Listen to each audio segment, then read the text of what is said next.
10 people sailed from New York. 8 days later, the ship was found sailing herself.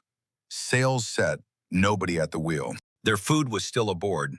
Their belongings were untouched. Nothing had been taken except the lifeboat.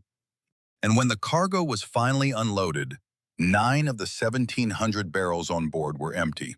All 9 were made of the same wood. This is the Mary Celeste, and more than a century later, nobody has ever found a single one of them. In November 1872, the Mary Celeste sailed out of New York Harbor, bound for Genoa, carrying 1,701 barrels of industrial alcohol. On board were 10 people. Captain Benjamin Briggs, an experienced and well-regarded master, his wife, Sarah, their daughter, Sophia Matilda, who was 2 years old, and 7 crew. Briggs kept a careful log. The last entry is timed at 5 in the morning on the 25th of November. Rough seas the night before, winds over 35 knots. By morning, clear weather, with the island of Santa Maria in sight. Nothing in it suggests anything was wrong. 8 days later, a ship called the Dei Gratia was crossing the same stretch of ocean, roughly 400 miles east of the Azores. Her captain, David Morehouse, knew Briggs personally. He'd left New York 8 days after him.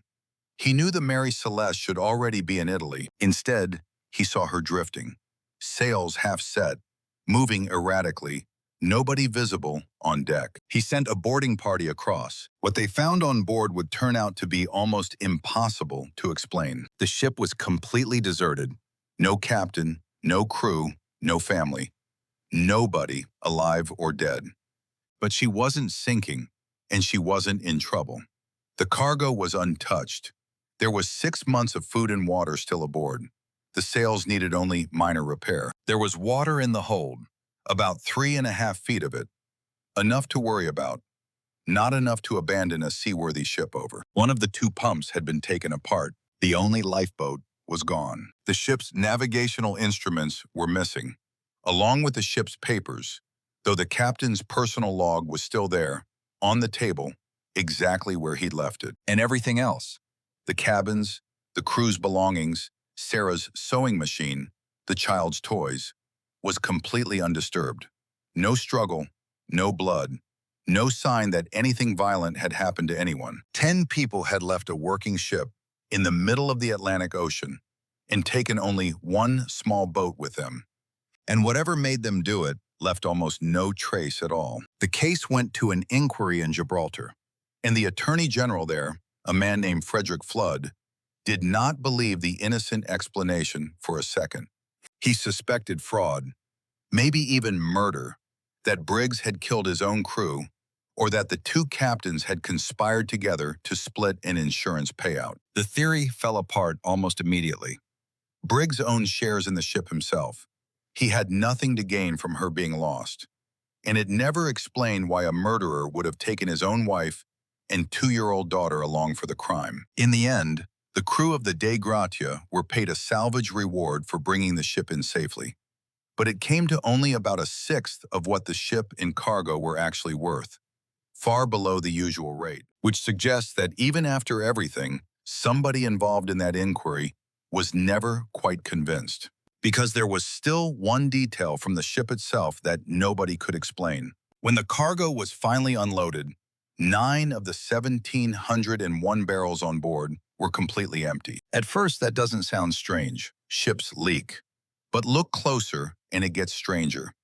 Every other barrel on that ship was made of white oak. All 9 empty ones were made of red oak, a wood that's noticeably more porous. Roughly 300 gallons of industrial alcohol had leaked out of exactly those 9 barrels, into the hold, below deck, in an enclosed wooden ship in warm weather. For most of the last century, nobody had a good explanation for what that might have caused. Then, in 2006, a chemist named Dr. Andrea Sella at University College London decided to test it. He built a scale replica of the ship's hold, used a similar flammable vapor, and set it alight. What happened wasn't a fire. It was a pressure wave, a wall of flame that moved through the space and vanished almost instantly, leaving almost no heat behind it. It was strong enough to blow open a hatch, and afterward there was no soot, no scorch marks, nothing burned. It would explain almost everything about that ship, except why it took nearly 150 years and one more experiment to prove it. In 2026, two researchers at the University of Manchester, Jack Rowbotham and Frank Mayer, went further than Sella had. Instead of a substitute gas, they used real ethanol. And instead of room temperature, they heated the model to match the warmer air the Mary Celeste would have sailed into, near the Azores. Ethanol vapor ignites at around 13 degrees Celsius. The ship had sailed out of a New York winter and into steadily warming Atlantic air. And during that rough weather the night before, the crew would have sealed the hatches shut, trapping any vapor that built up below. When Rowbotham and Mayer ignited their model, the hatch cover was thrown across the room. The deck itself buckled from the force, and there wasn't a mark of fire anywhere. Picture what that means for the people on board. A sudden, violent bang from below deck. The smell of alcohol vapor already in the air. No visible fire, but every reason to believe the ship was about to explode, or that the cargo itself had ignited. Briggs was a careful, experienced captain. Confronted with that, getting everyone into the lifeboat and pulling away to a safe distance, just until they could see there was no fire, is exactly the kind of decision a careful captain would make, which means we may finally know why they got into that boat. What happened after is a different story entirely. Almost every telling of this story includes one detail that makes it feel even more uncanny. That when the crew of the Dei Gratia boarded, they found a breakfast still warm on the table. Coffee, half drunk. A meal abandoned mid-bite. It's the detail that makes the story feel like a haunting. It's also completely made up. It comes from a short story published in 1884, 12 years after the real event, written by a young doctor named Arthur Conan Doyle, before he'd created Sherlock Holmes. His story even renamed the ship. He called it the Mary Celeste. And that misspelling has followed the real ship for 140 years. There was no warm breakfast. The boarding party's actual report describes an orderly galley and untouched food stores. Nothing more dramatic than that. The real mystery never needed the fiction. It's strange enough on its own. Because even with an explanation for why they left, one question is still completely open. If the vapor explosion theory is right, Briggs would have ordered everyone into the lifeboat, likely still tied by a line to the Mary Celeste, meaning to wait it out at a safe distance and reboard once things were clear. But something went wrong. Maybe the line broke in the rough seas from the night before. Maybe a sudden gust carried the empty ship away faster than a small boat under oar could follow. Either way, 10 people were left adrift in the open Atlantic, watching their own ship, fully stocked, undamaged, still afloat, sail on without them. Nobody knows what happened after that. No wreckage of the lifeboat was ever found. No bodies, no remains.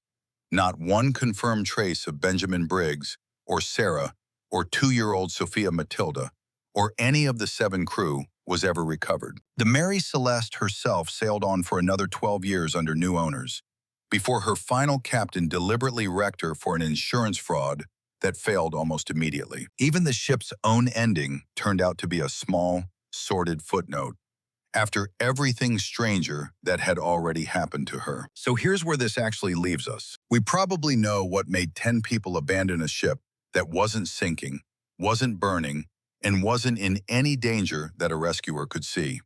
A cloud of invisible vapor, a violent pressure wave, and a captain who made the only reasonable choice available to him in the moment. What we don't know, what nobody has ever been able to answer, is what happened in the hours after that boat pulled away from the ship. 10 people went into the Atlantic Ocean in a small open boat in November, 400 miles from the nearest land, and the ocean never gave any of them back. If you want to see the next case history can't fully close, subscribe.